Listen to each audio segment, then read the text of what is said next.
빌립보서 1장 3절에서 11절.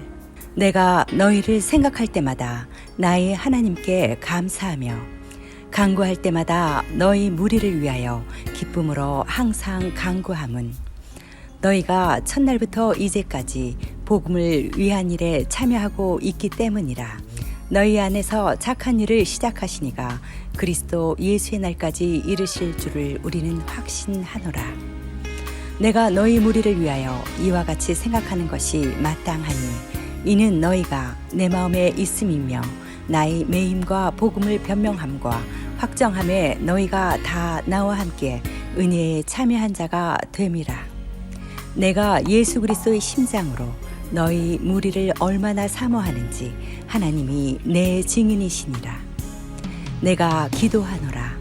너희 사랑을 지식과 모든 총명으로 점점 더 풍성하게 하사 너희로 지극히 선한 것을 분별하며 또 진실하여 허물없이 그리스도의 날까지 이르고 예수 그리스도로 말미암아 의 열매가 가득하여 하나님의 영광과 찬송이 되기를 원하노라.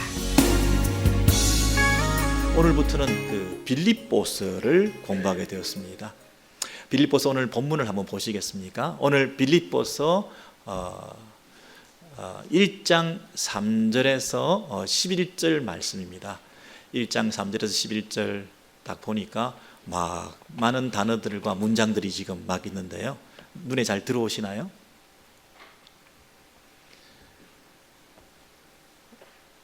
(3절에서 11절의) 그 내용을 찬찬히 보니까 여러 가지 단어들과 또 글자들이 막 있는데요. 막 누군가 손을 막 흔들고 있는 것 같아요. 나 좀 어텐션 해달라고. 감사, 기쁨, 간구, 복음 뭐 이런 단어들이 막 지금 나를 픽해서 나에 대해서 설명 좀 해주세요. 오늘 설교의 주제로 삼아주세요. 막 이렇게 얘기를 하는 것 같아요. 여러분 저기 있는 단어 중에 한 3가지만 여러분의 눈에 띄는 단어가 있으면 한번 찾아보셔요. 뭐가 중요한 이 본문 속에서 굉장히 의미가 있는 단어일까요?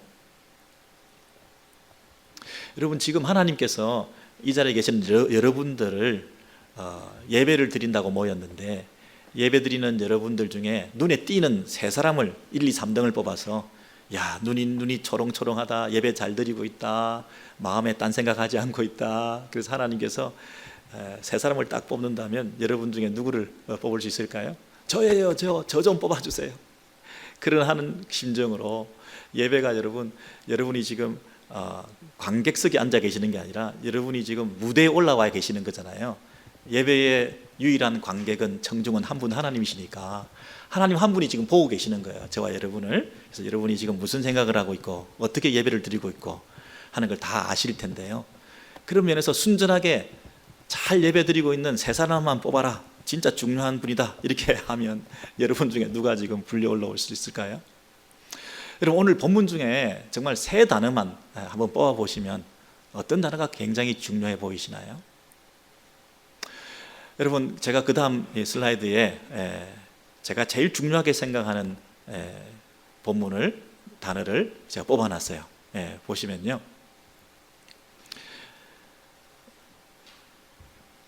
3절부터 11절에 어떤 내용이 있냐면 너희가 첫날부터 이제까지 복음을 위한 일에 참여하고 있기 때문이라. 너희가 다 나와 함께 은혜에 참여한 자가 됨이라. 여러분 단어 하나를 딱 뽑아가지고 그 중에서 여러 단어가 있었는데 제일 중요하게 보이는 단어 하나를 딱 뽑았는데요. 저는 참여라는 단어를 뽑았어요.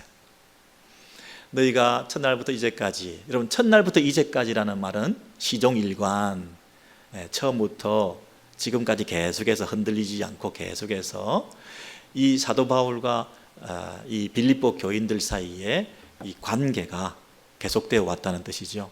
근데 그 관계를 뭐라고 하느냐 하면 복음을 위한 일에 참여하고 있다 이렇게 말했어요. 그럼 참여라는 말은 영어로 보면 fellowship, 교제하고 있다. 옛날 우리 한글 번역에도 복음을 위한 일에 교제케 하고 있다 이런 번역도 있고요. 그리고 sharing, 나눔이다. 그리고 participation이다, 참여하고 있다, 뭐 이런 단어를 쓰는데 사실은 한글 번역이나 영어 번역이 다 만족스럽지 못해요. 원래 헬라어로는 뭐죠? 코이노니아라는 단어죠. 여러분 잘 아시죠? 이 코이노니아 하고 있다, 서로 교제, 영적인 사귐이 있다라고 할 때 이 참여라는 단어를 썼었어요.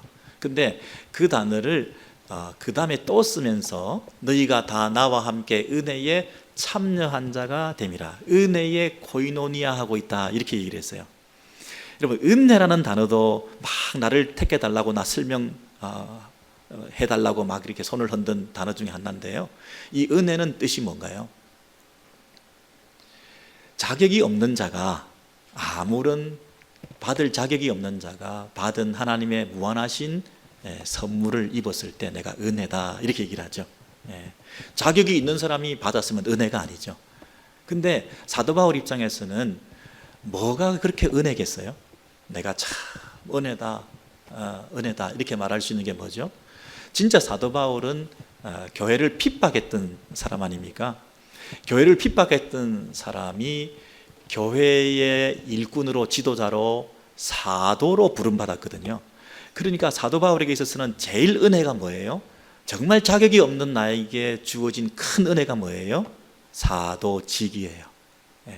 내가 사도직을 받았다라고 하는 것이 은혜 중에 은혜라는 거예요. 이 은혜를 무엇으로 보답할까 할 때 이 은혜는 사도라고 하는 직분을 받은 것을 말해요. 그래서 사도 바울은 종종 이 은혜 할 때 자신의 그 사도직을 말해요. 그래서 여기도 보면 다 나와 함께 은혜에 참여한 자가 됨이라 그랬으니까, 사도 바울이 복음을 전하는 이 사도의 직분을 감당하는 데에 너희가 참여했다, 이렇게 말하는 거예요. 너희가 나와 함께 해 주었다, 이 코이노니아가 있어서 너무너무 감사하다, 이렇게 말하죠.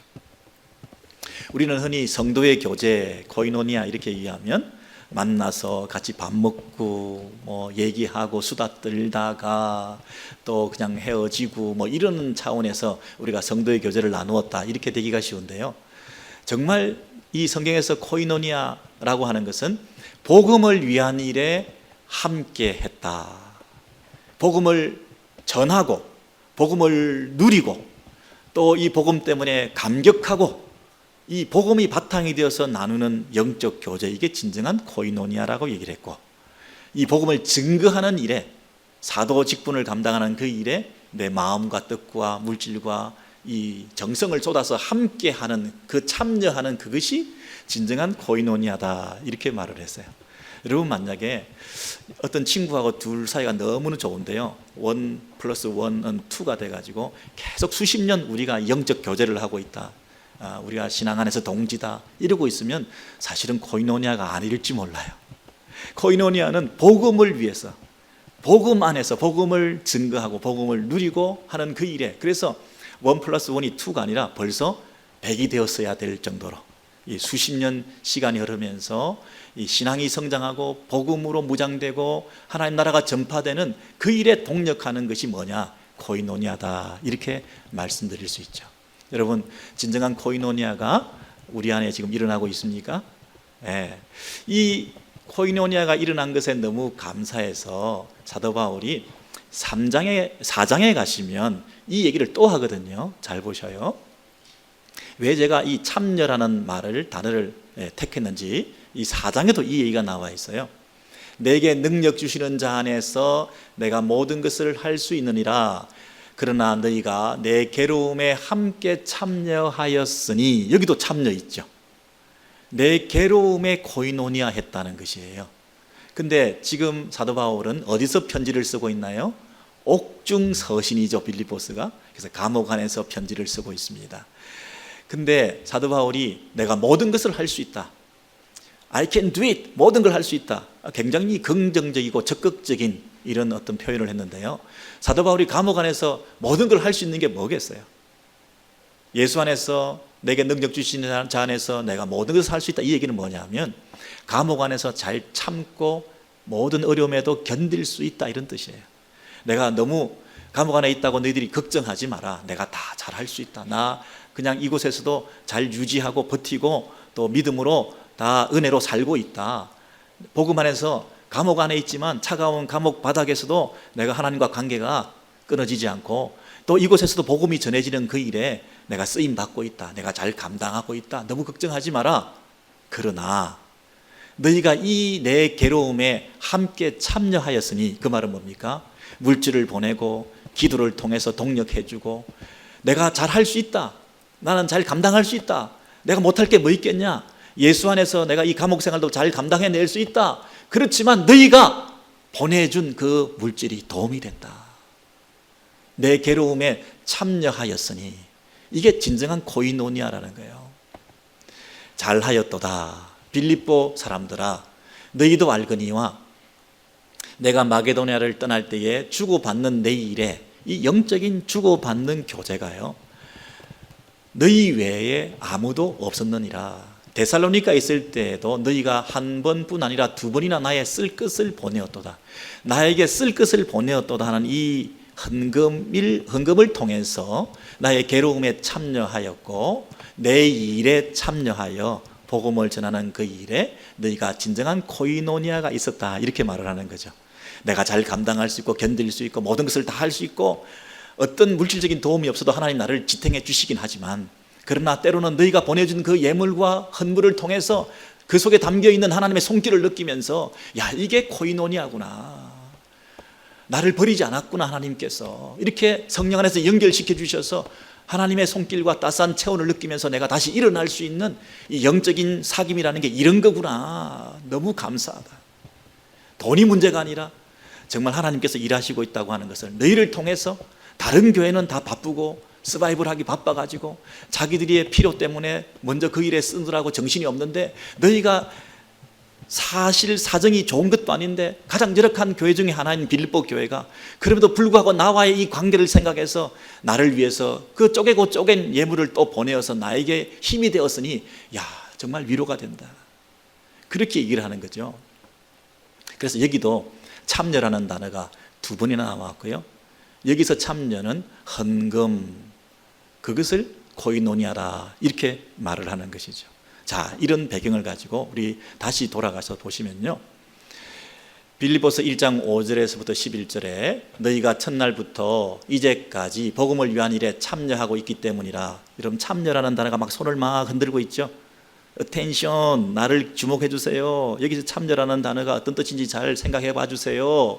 그렇게 말하면서 너희가 다 나와 함께 사도직에 복음을 전하는 일에 참여한 자가 되어서, 이 빌립보서는 어떤 면에서 영수증 성격을 가지고 내가 잘 받았다, 감사하다, 그러면서 이 편지를 보내고 있는데요, 그러다 보니까 이 사도의 마음속에는 그 빌립보 교인들이 너무 고마운 거예요. 그래서 이 감사를 표현하고 싶은데 그것을 뭐라고 얘기하냐면 심장으로 그랬어요. 내 심장으로 해도 참 그 심장에서부터 감사가 전달될 텐데, 누구의 심장으로? 예수의 심장으로 그랬어요. 이거는 속일 수가 없고, 예수의 그 뜨거운 복음에 대한 열정을 가지고 예수께서 맥박이 뛰고 고동소리가 지금 심장이 뛰고 있다면 그 뛰는 박자에 맞춰서 나도, 그런 뜻이잖아요. 정말 그 예수의 마음을 가지고 너희들에 대해서 감사하는 마음을 가지면서 너희가 정말 보고 싶다, 이렇게 얘기를 하는 거예요. 사모한다, 정말 너희가 눈앞에 아른거린다, 이렇게 보내주신 그 손길을 경험하면서 다시 너희를 보고 싶은 마음이 정말 불일 듯이 일어난다. 너희 무리를 얼마나 사모하는지.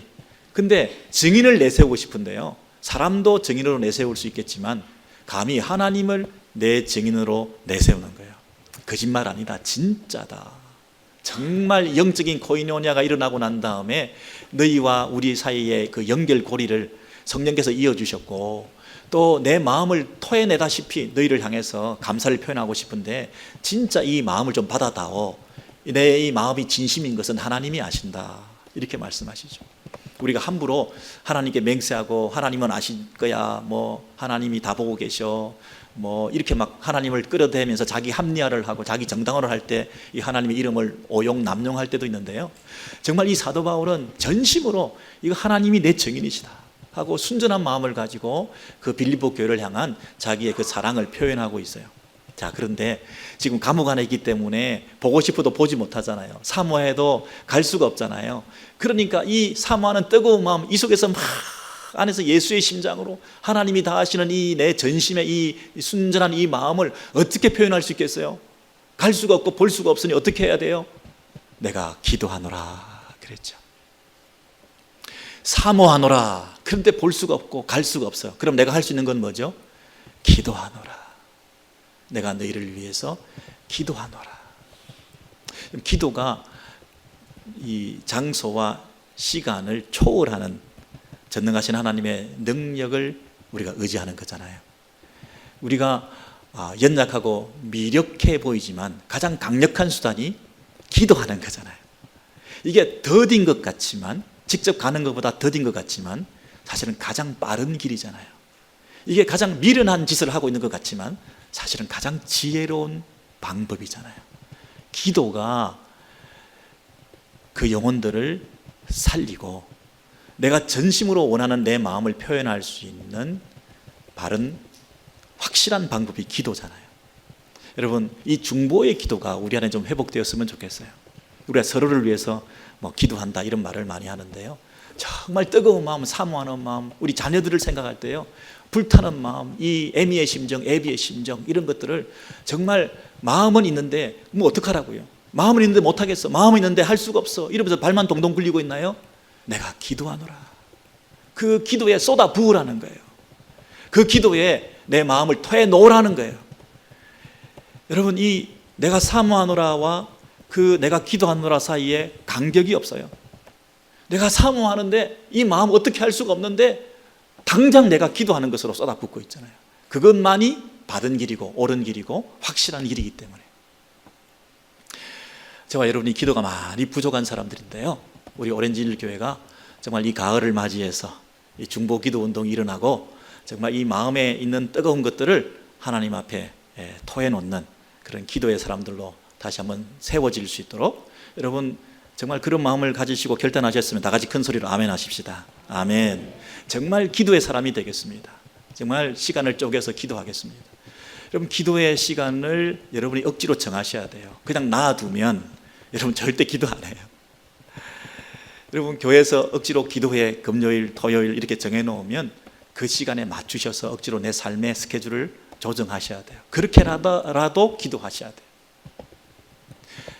여러분, 기도 시간이 얼마나 있는가 한번 카운트 해보세요. 하루 종일 과연 내가 기도한 시간을 한번 축적해서 몇 시간을 기도했는가 한번 카운트 해보세요.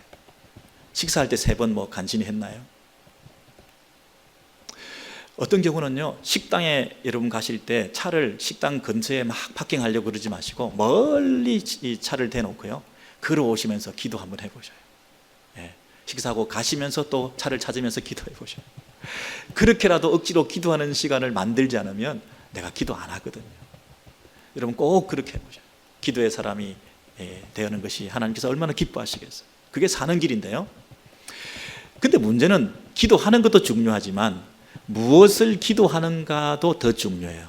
사도 바울이 내가 기도하노라 해놓고 그 기도의 내용을 그 다음에 설명하고 있는데, 그 기도의 내용이 뭐냐면 너희 사랑을 지식과 모든 총명으로 점점 더 풍성하게 하사, 이게 기도의 내용이에요. 여러분, 사랑이 많아지기를 기도하는 거죠. 근데 그 사랑이 무엇으로? 지식과 모든 총명이 더해진 사랑이라는 거예요. 사랑과 열심과 열정과 뜨거움이 더해지기를 우리가 기도하는데요, 그 뜨거운 사랑에 뭐가 더해진다고요? 지식과 총명이 더해진다 하는 것입니다. 여러분, 이런 기도를 해보셨나요?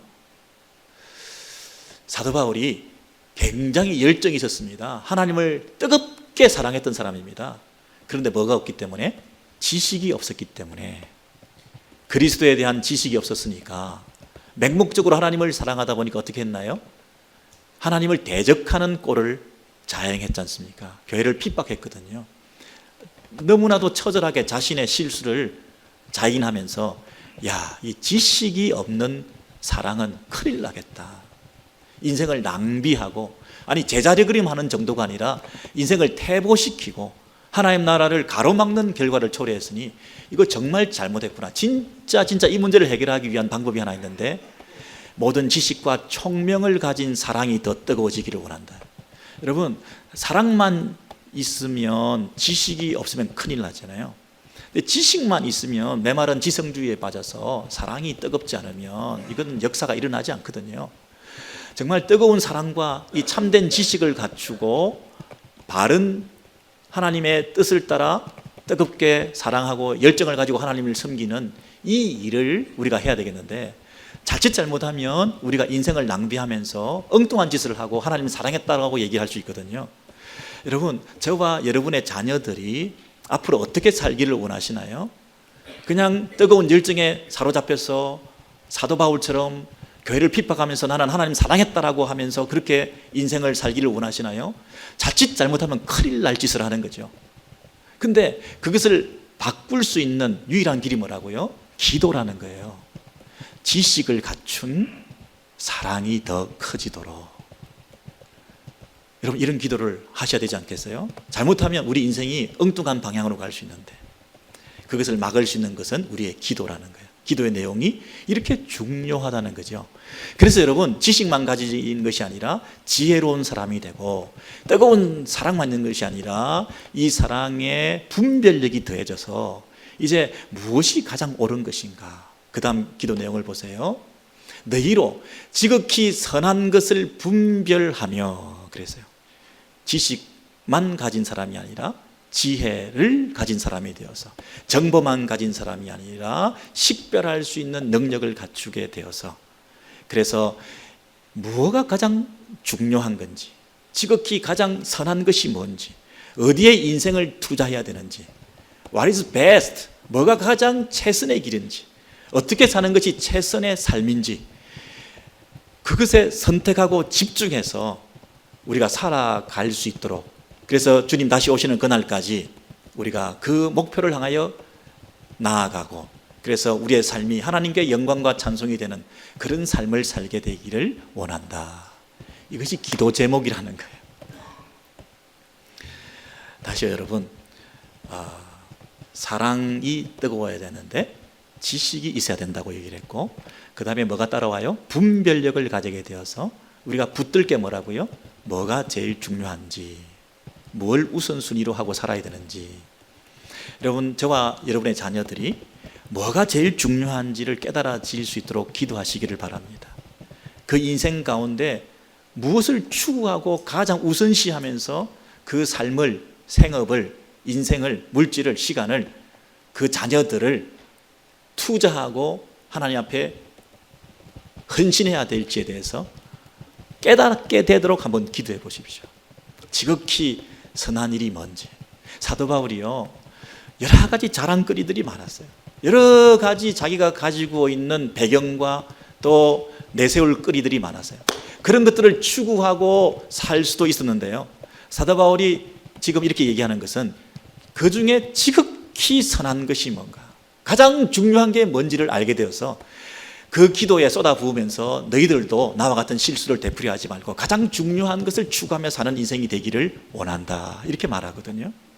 여러분, 이 사도 바울의 그 심정을 우리가 좀 헤아리면서 빌립보서 3장에 가서 보시면 가장 중요한 게 뭔지에 대해서 이제 구체적으로 설명을 하는데, 여러분 이제 빌립보서 공부를 쭉 하실 테니까 제가 미리 설명을 좀 드릴게요. 이 3장 4절에서 14절의 내용을 보시면, 나도 육신적으로 볼 때는 내가 자랑할 것이 많은 사람이다. 내가 난지 8일 만에 할례를 행하고 가브리엘 문화에서 내가 배웠고 최고 학부를 나온 사람이에요. 그죠? 많은 이 어떤 이 배경적으로 자랑할 것들이 많은데, 열심으로는 내가 교회까지도 핍박했던 사람이고, 율법의 의로는 내가 흠이 없이 다 그 율법을 지켰다고 자부하는 사람이라는 거예요. 그러나 내게 유익하던 것을 다 해로 여김은 내 주 그리스도 예수를 아는 지식이 가장 고상하기 때문이라. 모든 것을 배설물로 여김은 그리스도를 얻고 그 안에서 발견되려 함이니. 그랬습니다. 그리스도를 얻기 위해서 모든 걸 버렸다는 거예요. 여기서 배설물이라는 말이 나오는데, 이 배설물은 음식 찌꺼기 같은 걸 말해요. 그리고 우리의 뭐 오물이나 더러운 것들을 말하죠. 근데 여기서 배설물이라고 하는 것은 더럽다는 개념이 아니라 쓸모없다는 개념이에요. 다 먹고 버리고 찌꺼기밖에 남았는데 더 우리가 먹을 게 없잖아요. 다 버릴 수밖에 없는 쓸모없는 것들이다. 여러분, 이 사도 바울이 자랑하던 모든 것들이 쓸모없다는 거예요. 뭐 하는 데에? 그리스도를 얻는 데에 방해거리라는 거예요. 우리가 배설물을 토해놓고 그걸 다시 보는 사람이 있나요? 그걸 필요하다고 주워 모으는 사람이 있나요? 완전히 잊어버리잖아요. 완전히 없애버리잖아요. 이 사도 바울이 자기가 배설물로 여겼다는 것을 뒤로 하고 이제 오직 한 가지만으로 만족할 수 있는 사람이 되었다는 거예요. 왜? 그리스도를 얻었으니까. 그동안 다른 것들이 그리스도를 얻는데 방해가 되었다는 얘기를 하는 거예요. 오히려 그것이 없기 때문에 돌아보지 않게 되고 배설물을 여겼기 때문에 한 가지를 확실히 붙들게 됐는데 내가 그것이 그리스도를 얻게 되었다는 거예요. 그러면서 내가 얻은 그 그리스도를, 그 다음이 중요한데요, 내가 그리스도와 그 부활의 권능과 그 고난에 참여함을 알고자 하여 그랬습니다. 여러분, 알고자 하여의 앞에 세 가지 목적들이 걸리는 거예요. 뭘 알기를 원한다고요? 첫 번째는 내가 그리스도를 알기를 원한다 그랬어요. 두 번째는 내가 그리스도의 부활의 그 능력을 알기를 원한다. 세 번째는 그리스도의 그 고난에 참여함의 그 의미를 내가 알기를 원한다. 이게 또 참여 나왔죠. 그리스도의 그 고난에 코이노니아 한다는 것의 그 의미를 내가 알기를 원한다는 것이에요. 자, 세 가지를 알기를 원하는데요, 첫 번째는 그리스도를 알기를 원한다는 거예요. 그리스도에 관한 지식을 가지기를 원하는 게 아니라 그리스도 자체를 알기를 원한다는 얘기는 그 안다는 동사가 인격적인 관계와 친밀한 사귐을 말해요. 내가 너하고 알기를 원한다 하는 얘기는 너하고 사귀고 싶다, 너하고 만나고 싶다 하는 얘기죠. 너에 대한 정보나 지식을, 너에 관한 지식을 가지기를 원한다는 게 아니죠. 사도는요, 그리스도를 만난 적이 있어요. 그리스도를 만난 적이 있어요. 여러분, 우리도 어떤 매력적인 사람을 만나고 굉장히 깊이 있는 사람을 만나서 대화를 하다가 헤어지게 되면 어떻게 말하죠? 다시 만나고 싶다 하는 마음이 들죠.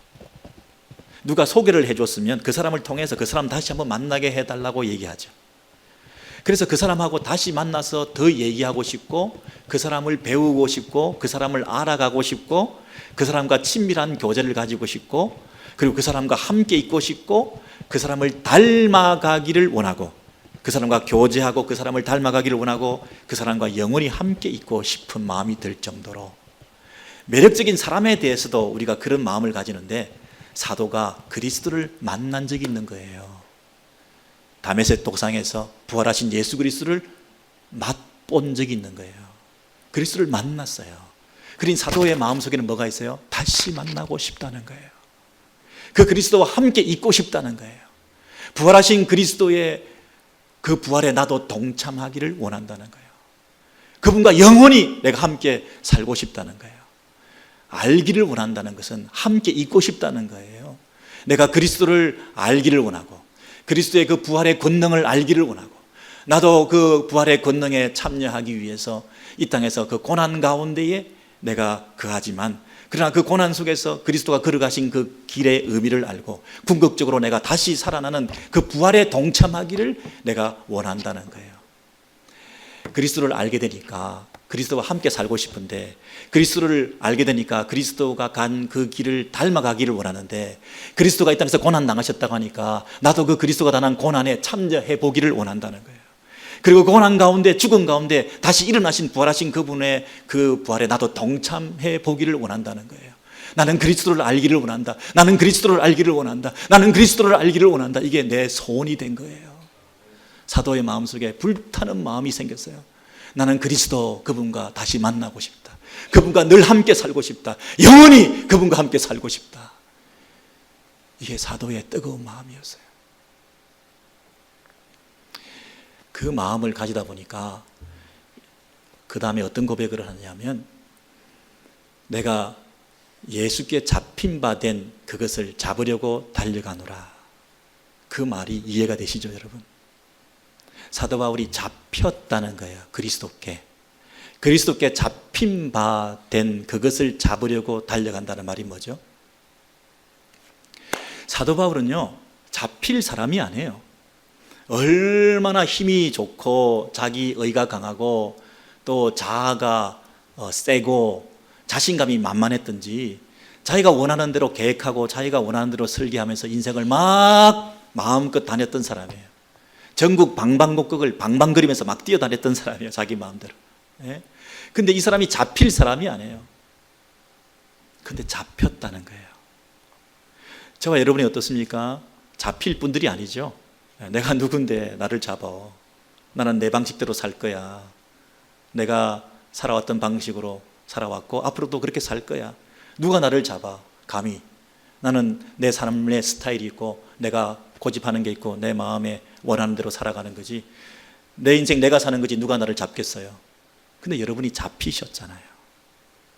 잡히셨잖아요. 여러분 잡히고 보니까 뭘 깨닫게 되느냐면 그분이 나를 잡으셨구나. 내가 잡혔구나. 내가 체포하러 다니다가 체포당했거든요. 내가 잡히고 체포당하다 보니까 나를 잡으신 분이 왜 나를 잡으셨을까? 나를 잡으신 그분의 뜻에 따라 내가 잡혀서 사는 것이 내 인생의 나머지 인생길이구나. 이걸 깨닫게 되었다는 거예요. 내가 잡힐 사람이 아닌데 내가 잡혔어요. 강압적으로, 은혜로. 내가 잡히고 보니까 나를 잡으신 분의 뜻이 있을 거라는 거예요. 그래서 내가 잡힌 분 그분의 뜻대로 살아가는 것이 내 인생의 가장 중요한 사건이 되었다는 거예요. 그게 가장 내 인생의 초점이 되었다는 거예요. 가장 지극히 선한 일이 되었다는 거예요. 그 일 때문에 내가 앞으로 살아도 그 일만 하고 살아도 내 인생에 여한이 없다는 거예요. 내가 예수께 잡힌 바 된 그것을, 그게 뭐예요? 잡힌 바 된 그 목적을 따라서 그 목적을 이루기 위해서 그것을 잡으려고 내가 달려간다는 거예요. 여러분, 우리가 잡히게 되면 끌려다니게 마련이잖아요.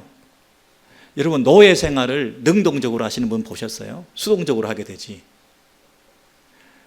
누가 나를 잡아가지고 억지로 그 일을 시키면 내가 마지못해 수동적으로 하게 되지. 막 달려간다 그렇게 할 사람이 있어요? 근데 이 희한한 일은 예수께 잡힌 자는 예수께 잡히다 보니까 예수께 잡힌 그가 그 안에서 그 예수가 잡으신 뜻대로 내가 살아가기 위해서 제대로 된 목적을 발견하고는 그 일에 인생을 걸었다는 거예요. 내 삶을, 내 자녀들을, 내 모든 생업을, 내 모든 남은 인생을 내가 어디에다 걸었냐면 나를 붙잡으신 그분의 뜻에 부합되도록 내가 그 뜻을 이루기 위해서 내 인생을 걸었다는 거예요. 근데 그것이 능동성을 가지고 달려간다는 거예요. 억지로가 아니라 마지못해가 아니라 생명 다해서 내가 가겠다는 거예요. 이게 달라진 패러다임으로 사도 바울의 인생 가운데 찾아온 큰 변화가 일어난 거죠. 사도 바울이 자기 마음대로 살던 사람인데요, 잡히고 난 그날 사흘 동안 눈이 멀게 됐어요. 여러분, 눈 멀어 보신 적 계신가요? 마음껏 다니던 사람이 이제는 남을 의지하고 다니게 됐어요. 잡힌 사람이 그 잡으신 분에 의해서 끌려다닐 수밖에 없는 그 체험을 하고 난 다음에 자기가 모든 걸 내려놓게 되었어요.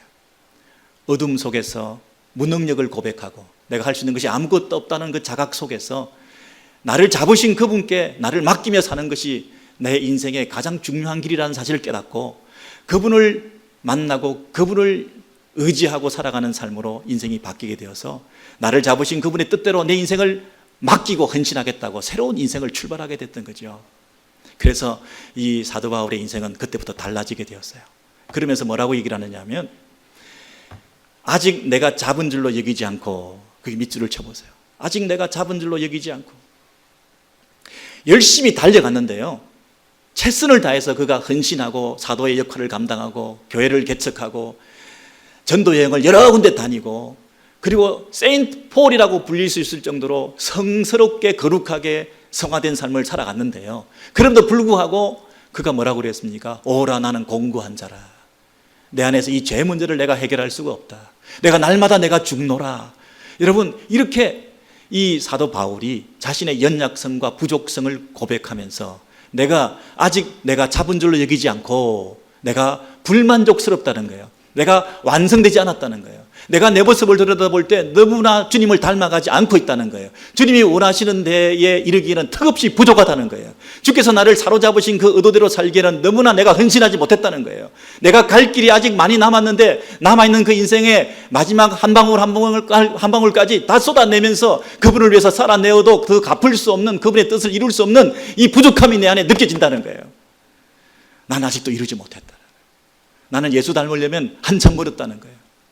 작은 자존심 상하는 일에도 활짝 놀래고 내가 화가 벌컥벌컥 나면서 성결하지 못하고 거룩하지 못하고 성화되지 못한 내 모습을 보이면서 내가 아직 사도라고 하는 그 직분을 감당하기에 부족하다는 거예요. 내가 전할 복음의 영역은 많이 있는데 내가 아직 연약해서 다 못했다는 거예요. 내가 생명 살아있는 날까지 더 달려가야 될 텐데 내가 두렵고 힘들어서 연약해서 못하는 부분이 너무 많이 남았다는 거예요. 나는 아직 다 이루지 못했다는 안타까움과 절박함을 가지고 이걸 다 이루어야 될 텐데 그런 마음을 가지고 사는 거죠. 사도 바울 정도 되면 쉴 때도 되지 않았나요? 이만큼 했다라고 자만할 수도 있지 않았겠어요? 하물며 여러분, 사도 바울도 이런 모습으로 살았는데 저와 여러분 어떠신가요? 이제 쉴 때가 됐다고요? 할 만큼 했다고요? 사도 바울이 그 다음에 또 뭐라 그랬죠? 아직 내가 잡은 줄로 여기지 않고 오직 한 일 그랬어요. 한 일이 뭐예요? 선택과 집중이죠. 지극히 선한 일 한 가지, 한 가지 이 일에 내 목숨을 바치겠다는 거죠. 그러면서 뒤에 있는 것은 다 잊어버리고 그랬습니다. 사도 바울이 달려가는데 제일 중요하게 생각했던 것은요, 뒤에 있는 것은 잊어버리는 것이라. 사도 바울은요, 자기가 지은 죄가 있었습니다. 그리고 교회를 핍박하면서 잘못했던 그런 죄책감이라는 게 있었습니다. 여러분, 상처가 있고 죄책감에 시달리고 또 교회 안에서 네가 무슨 사도냐라고 지적질을 당하면 여러분, 열심히 하려고 하다가도 이렇게 칭찬을 받지 못하고 오히려 욕을 먹으면 우리 마음이 식어지잖아요. 그런저런 거 다 생각하면 앞으로 나가지 못하잖아요. 주저앉을 수밖에 없잖아요. 그 사람하고 맞짱 뜰 수밖에 없잖아요. 하나님이 기뻐하시는 삶을 살지 못하고 교회에서 분란만 일어나잖아요. 내 마음의 이 전쟁터에서 승리하지 못하면 하나님의 거룩한 전쟁에 참전조차도 못하고 출발조차도 못하지 않나요? 그러니 이 상처 있는 사람이, 아픔이 있는 사람이 교회를 할 수가 없는 거죠. 자기 상처도 치유 못하는데 관계 어려움만 자꾸 생기고 교회 분란만 생기니까 뒤에 것은 다 잊어버리지 않으면 앞으로 나갈 수가 없는 거죠. 그러니 뒤에 있는 것은 다 잊어버리고 상처를 다 내려놓고 죄책감을 다 내려놓고 나의 불행했던 어두웠던 과거 다 내려놓고 동시에 내가 과거에 영광이 있었으면, 업적이 있었으면, 자랑거리가 있었으면 그것까지도 다 내려놓고 내가 지금까지 해온 것이 대단하다는 생각 때문에 그것으로 자위하고 있으면 이 정도로 충분하다고 생각해서 앞으로 나가지 못할 것이기 때문에 과거에 있는 내 자랑거리든지 내 상처든지 아픔이든지 내 업적이든지 과거에 있는 거 모든 건 내려놓고 앞으로 나가기만 해야 된다는 거예요. 등산을 하는데 산에 오르는 산악인이 목표가 뭡니까? 정상을 밟는 거 아닙니까? 근데 조금밖에 못 왔어요. 돌아보면서 야, 요것밖에 못 왔냐 하고 자조하고 있으면 언제 앞으로 가겠습니까? 아니, 많이 올랐는데요, 많이 걸 올라갔는데요, 돌아보면서 와, 많이 왔구만, 내가 제일 빨리 왔구만, 엄청나게 왔네, 여기서 축하하고 샴페인을 벌써 터뜨리면 우리 정상에 올라가야 되는 일을 등한히 하고 있으면 안 되잖아요. 온 것도 귀한 일이지만 돌아보지 말고 앞을 향해서 가는 일이 우리에게 남은 거잖아요. 예수 믿는 사람들이 뒤돌아보지 말고 자만하지 말고 자기 영광에 취해 있지 말고 자기 업적에 도취되지 말고 스스로 만족하다고 생각하지 말고 다른 사람과 비교하면서 내가 더 낫다라고 자위하지 말고 절대적인 가치관을 가지고 하나님이 원하시는 그 방향을 향해서 나에게 주신 목적, 나를 사로잡으시고 잡으신 그분이 이끌어 가시길 원하시는 그 목표와 표대를 향해서만 내가 가야 되잖아요. 이 일에 내 생명 바치겠다는 거예요. 근데요, 어느 정도냐면요, 앞에 있는 것을 잡으려고, 앞에 있는 걸 잡으려고 달려가는 사람이요, 앞에 있는 걸 손을 뻗쳐서 잡으려고, 뭔가를 향해서 손을 내디디면서 더 그걸 잡으려고 열망을 가지고 달리는 사람이 손을 내딛는 그 어떤 간절함을 가지고, 그럼 본 사람이 잡으려고 하는 거거든요. 보지 못했는데 잡겠어요? 경험했거든요. 부활하신 예수를 만났거든요. 부활하신 예수를 만난 그가 그 예수를 붙잡으려고. 그러니까 이 사도 바울의 믿음의 완성은 부활인 거예요. 우리 신앙생활의 목표는 부활인 거예요. 부활하신 예수와 함께 영원히 사는 것이에요. 그러다 보니까 이 땅에서 죽음도 두렵지 않은 거예요. 죽음도 두렵지 않는 거예요. 그리고 뭐도 그리스도의 고난에도 참여하게 되는 거예요. 그의 죽으심을 본받아 어찌하든지 어떻게 해서든지 죽은 자 가운데서 부활에 이르려 하노니. 여러분, 죽음 가운데서 부활할 것에 대한 확신을 가지고 내 신앙생활의 목표가 부활이라고 한다면 나는 날마다 죽어야죠. 그 죽음의 자리에서 나를 다시 이렇게 세워주시는 부활의 능력을 체험하고 싶은 거잖아요. 마지막 날에 부활할 뿐 아니라 우리의 삶 가운데서도 날마다 새 아침을 맞을 때마다 다시 살아나잖아요. 내가 다시 눈을 뜨고 살아나는 생물학적인 일어남이 아니라 영적인 하나님의 부활의 능력으로 새 생명으로 일어나는 거잖아요. 이 다시 이렇게 세우시는 하나님의 능력을, 부활의 능력을 경험하고 싶다는 거예요. 그리고 그것이 고난일지라도 그리스도가 가신 그 길이라면 그 고난에 참여함을 통해서 더 부활에 가깝다는 생각을 하는 거예요. 고난에 참여해서 그 속에서 다시 내가 살아날 수 있는 능력을 체험하고 그 부활의 예수 그리스도를 만나는 경험을 가질 수 있다는 거죠. 그러니 이 사도가 그리스도와 그 부활의 권능과 그 고난에 참여함을 더욱 알기를 원한다. 그의 죽으심을 본받아 어떻게 해서든지 내가 죽은 자 가운데서 부활에 이르려 한다. 내가 그 부활을 얻기 위해서 달려간다. 그리스도와 교제하고 그리스도와 닮아가고 그리스도와 함께 살고 그리스도와 영원히 살기를 원하는 이 열망을 가지고 달려갔던 이 사도 바울의 이 인생길, 영적 거장이, 위대한 영적 거장이 바라봤던 그 관점과 시야를 우리는 난장이들 같아서 잘 모르지만 그분의 어깨에 짚고 올라서서 새로운 지평을 보니까 아, 신앙생활은 이거구나. 여기서 우물쭈물할 때가 아니구나. 내 상한 마음 때문에 자주 섞인 모습으로 헌신과 충성을 유보하면서 우리끼리 갈등하고 분쟁하고 다투면서 이 어려워하고 아파하는 이런 스트러글하는 인생을 사는 것이 신앙생활의 성공이 아니고 내 문제를 해결하는 것이 신앙생활의 축복이 아니라 내가 부활을 소망해야 되겠구나. 부활을 소망하기 때문에 죽음도 불사하는 거구나. 두렵지 않다. 고난도 기꺼이 내가 감당해내는 것이구나. 그리스도와 함께 가는 길이라면 어디든지 갈 수 있겠구나. 그리스도가 내 안에 발견되고 내가 그리스도 안에서 발견되는 이런 인생길을 걸어갈 때 그것이 하나님께서 새로운 지평을 열어주는 신앙생활의 새로운 조망을 우리가 가지게 되었구나. 여러분 앞으로 어떻게 사시겠습니까? 영적 거인의 어깨에 짚고 올라서서 새로운 지평을 바라보시고 달려갈 길을 더 힘써 달려가시는 저와 여러분 되시기를 주의 이름으로 소원합니다.